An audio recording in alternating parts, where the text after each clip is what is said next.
My father's last words were, "Michael, take care of your brother." 3 days after the funeral, when that brother threw me out on the street, I finally understood what my father really meant.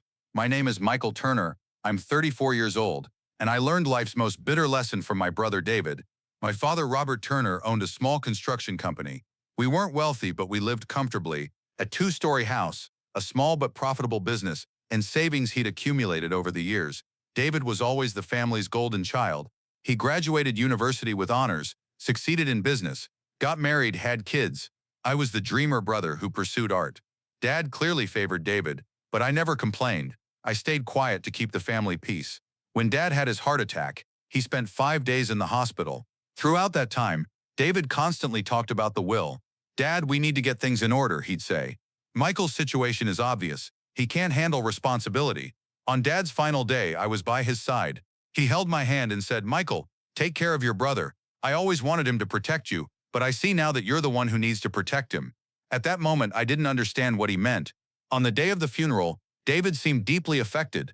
He was crying, talking about what a wonderful person Dad had been. I just quietly observed everything. After the funeral, David told me, "We'll read the will in a few days. Don't be surprised. Dad always thought about you." 2 days later, we sat in lawyer Benjamin Martinez's office, Dad's friend and legal advisor for 30 years. When he read the will, David's expression changed completely. Robert Turner's final will is as follows. The lawyer said, "I leave my house to my son Michael Turner. I leave 60% of the company to Michael, 40% to David. I leave 70% of my bank accounts to Michael, 30% to David." Silence filled the room. David's face turned bright red. "This is impossible," he shouted. "Dad would never do this. There's a mistake in this will." The lawyer calmly said, "The will is valid, David. Your father changed it 6 months ago, and it meets all legal requirements." That night, David called me. His voice was different, cold. "Michael, we need to talk. Come to the house." When I arrived, I found David angrier than I'd ever seen him. "I don't accept this will," he said. "Dad was suffering from senile dementia. I'm taking this to court." "David, Dad did this thoughtfully." "Maybe what?" he screamed. "How are you going to manage that house? How will you run the company? You've never taken responsibility for anything." The next day when I returned home, I was shocked. The locks had been changed. David was waiting at the door with 2 security guards. "This is my house now," he said coldly. "Pack your things and leave." "David, the will is clear. The house belongs to me. The will is invalid. My lawyers are working on it. I'm seizing this house." The security guards let me inside only to collect my personal belongings, photos, clothes, a few mementos. David watched my every move. "Look, Michael," he said at the door, "you focus on your art. I'll protect the family. This house and company should be mine." That night I checked into a hotel. I only had one suitcase. I thought about how David had betrayed me, how ruthless he was, but there was something David didn't know. 3 days later, I called lawyer Martinez. "Mr. Martinez, David has seized the house and company. What can we do?" "Michael, you need to come see me. Your father left something special for you." When I went to the lawyer's office, he had a thick envelope in his hands. "Your father asked me to give you this envelope, but only to open it after David made his move." When I opened the envelope, inside was a letter in my father's handwriting. "Dear Michael, if you're reading this letter, it means David acted exactly as expected. I've been watching him for 25 years. He's patient, manipulative, and only thinks about his own interests. 5 years ago, I discovered he was stealing money from the company, small amounts, quantities no one would notice. I gathered evidence but didn't use it against him. Because you were there, you were always honest, Michael. You never asked for money, never complained. Unlike David, you put family before everything." With this letter are documents of David's 5 years of financial fraud. Money he stole from company accounts, fake invoices, even bribes he took from some customers. David underestimated you, but he doesn't know that you've been studying accounting since high school. You learned how to build businesses. Only your passion for art drew you in other directions. Now the time has come. Show David how to truly take care of your brother. I love you, son. Your father, Robert Turner. The envelope also contained documents showing the money David stole from the company, fake invoices, and even records of illegal deals he made with some customers. My hands were shaking. Dad knew everything, and he had been protecting me. I looked at lawyer Martinez. "Are these documents valid in court?" "Absolutely. In fact, if you want to see David in prison, these documents are sufficient." That night in my hotel, I made my plan. David had underestimated me, but Dad was right.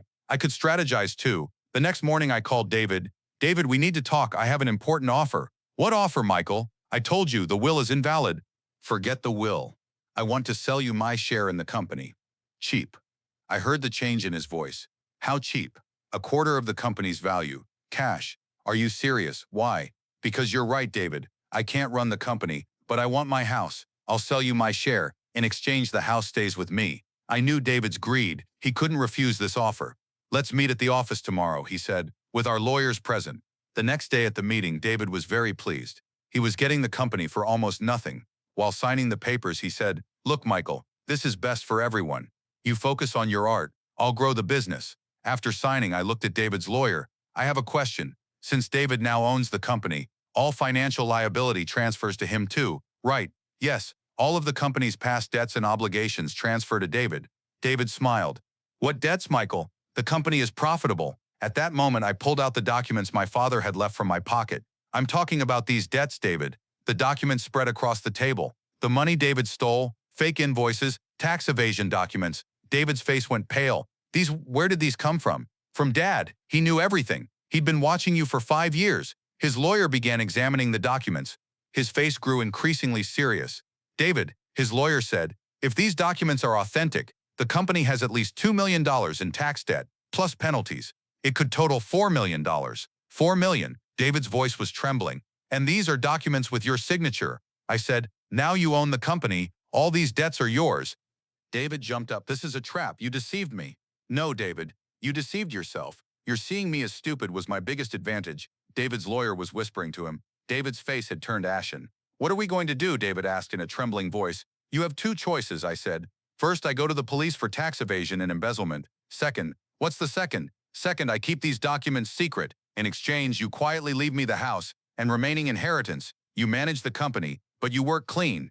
David looked around desperately. This isn't fair." "Fair," I smiled. "David, you threw me out of my house. You tried to steal Dad's inheritance. You've been stealing money from the company for 5 years. Now you're talking to me about fairness?" Silence fell over the room. David's lawyer was whispering something to him. "If you don't show these documents to anyone?"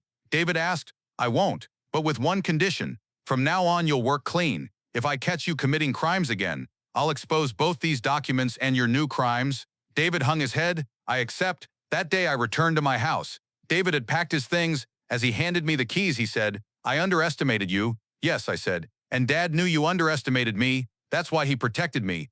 3 months later, David had to sell his house to pay the tax debts. The company fell into difficult times. Meanwhile, I was living peacefully in my house, setting up my art studio. When I visited Dad's grave, I said, "I took care of my brother, Dad. Just like you said, I protected him from himself."